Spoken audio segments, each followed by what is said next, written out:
Hi, I'm Dr. Joel Kailia from Rise BC Wellness Center in Nelson, BC, and this is Anna Topf, a kinesiologist working at the clinic.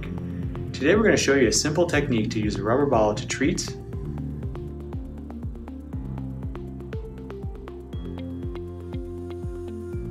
So now we're going to be rolling out the pec major and pec minor muscles. These are very important muscles because if they get tight, they can pull in your shoulder, causing stretching of the neck and causing headaches and neck pain.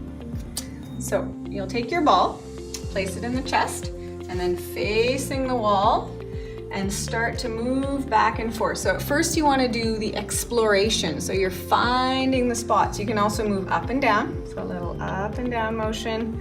There we go. And once you find a place that is particularly tight and intense, you can also hold there.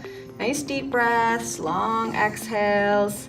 And then once you feel a slight release, you can also move the arm up and down a little, like that. Good.